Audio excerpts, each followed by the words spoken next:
Muito boa noite, senhoras e senhores. É um grande prazer estar aqui. E eu já vou perguntar diretamente para os nossos convidados. How are you, Mr. Marsalis?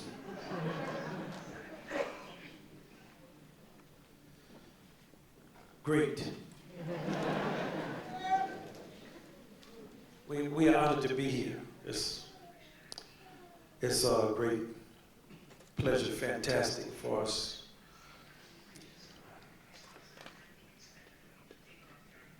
Thank you.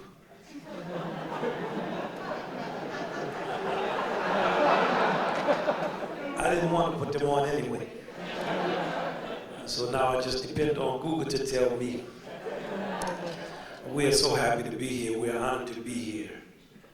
And everything in our interaction and everything we do is very natural and basic.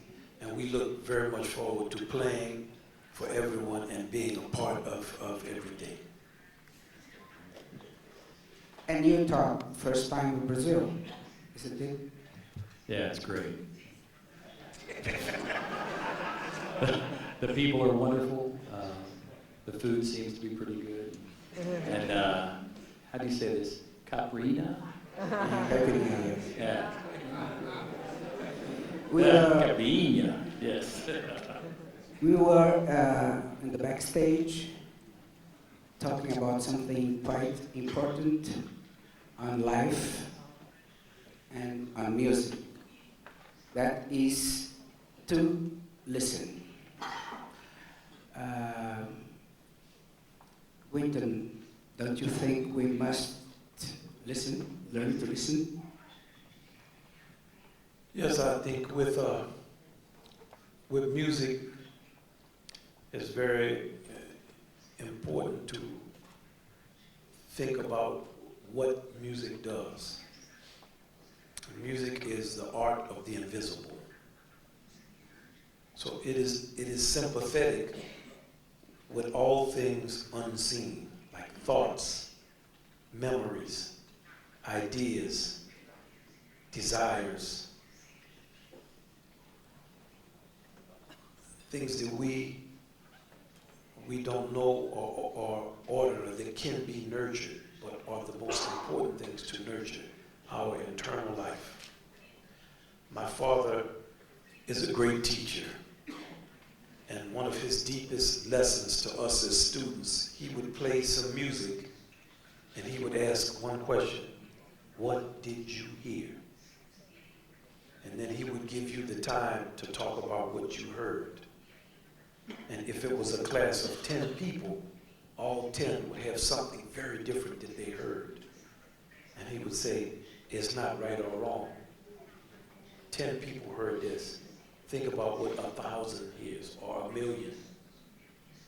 Then he would play more complex music. And he would say, what did you hear? And he would wait for you to tell him what you heard. And over the years of this exercise, you begin to understand that hearing is something that can improve, and understanding can improve, just like listening to a conversation. I've known both of you all for a very long time.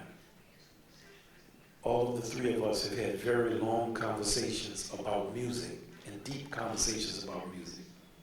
You've suggested many recordings for me to study and to think about.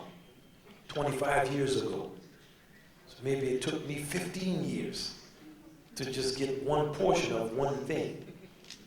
We've talked about things 25 years ago that we want to do, and now at this age, we just get around to a little bit of it.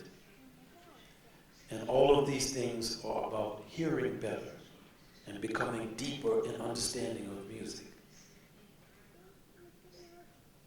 And well, Todd is an educator. I'd like to ask him also, because sometimes we talk about this subject and we think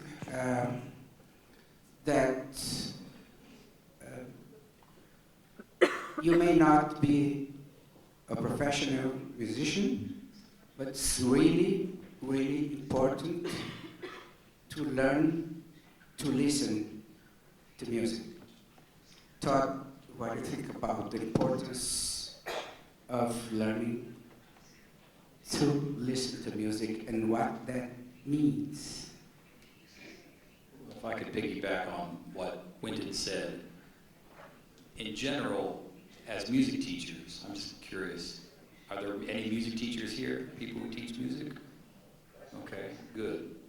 Take the time to make your students listen in class, because many times as teachers, as band directors or music teachers, we're so preoccupied with playing the right notes, the right rhythms, and teaching from a technical standpoint, that it's very important to take the time to have kids listen. The single most important skill that a young musician can have is listening.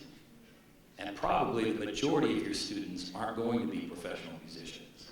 They're going to be fans. They're going to be people who spend the rest of their life hopefully listening to music. And listening is the number one skill. Number one skill. If you have students who aren't playing, who aren't musicians, it's important to help them have a framework to listen to something. You know, listen for a thing, listen for a melody, listen for a rhythm. Try to hear the form. Form is a little more advanced. But you've got to help them, guide them through that, because listening is the single most critical skill, I think. Yes, and Wynton, don't you think that jazz is a listening experience, real time? I think that jazz is a music that has a component of listening.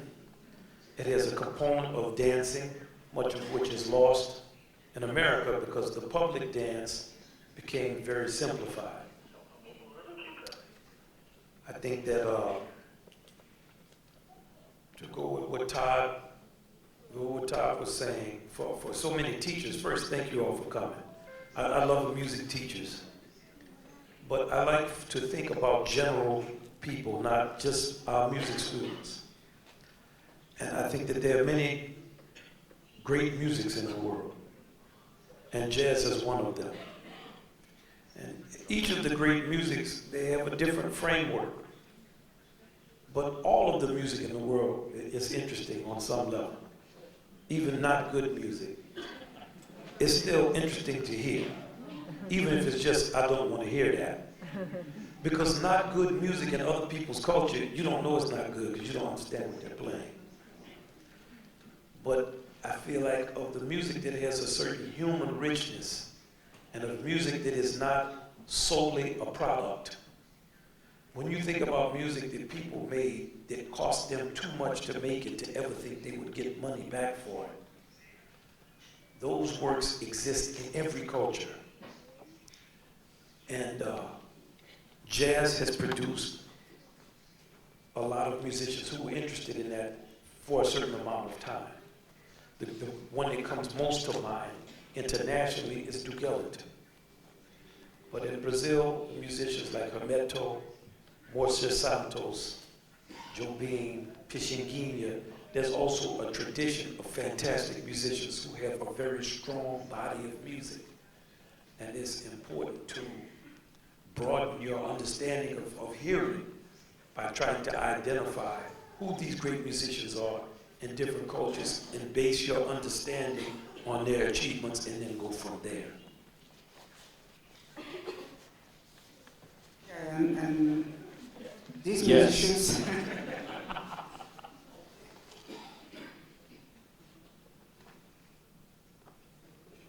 some musicians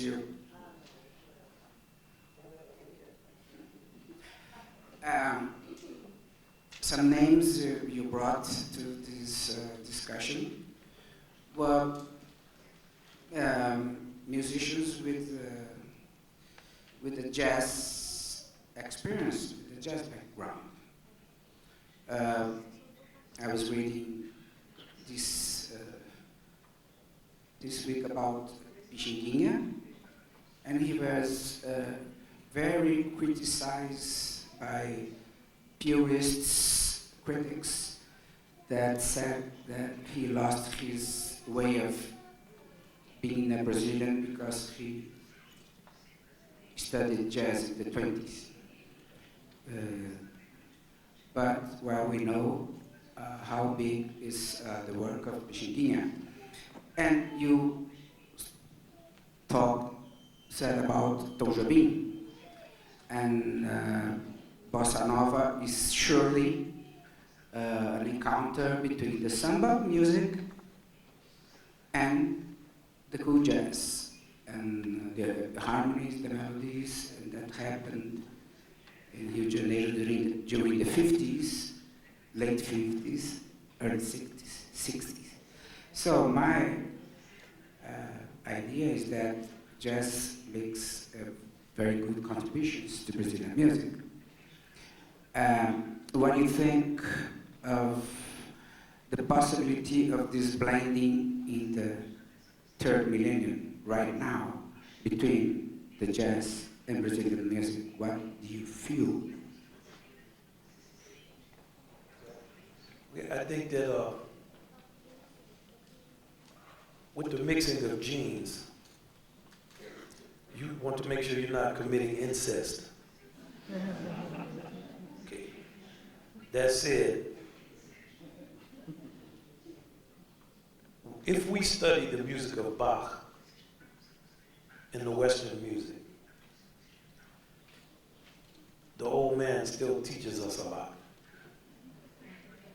If we're interested in knowing how to write contrapuntal melodies, 2, 3, and 3 melodies at one time, study Bach. If you wish to learn how to improvise 2 or 3 melodies at one time, study King Oliver Jazz Band. If you're interested in knowing how to play blues on an instrument, study Louis Armstrong. If you're interested in learning how to write an unbelievably beautiful melody with very complex chord changes that are also very lyrical, study Hermeto. If you wish to study how to write very clear melodies, catchy melodies that have turnarounds that are very complicated but seem very simple, and a music that shows you how to encompass the folk sources of many people across a broad region, study Morse Santos. If you wish to speak of ragtime, which is from the 19th century, to the sound of American music in the South, study, go to those things. If you wish to study a cry, go to a style go to the style of solea in flamenco music, and then have that sound. Listen to Robert Johnson. Listen to Son House in the blues, and listen to a Japanese music called no, because the no has the silence.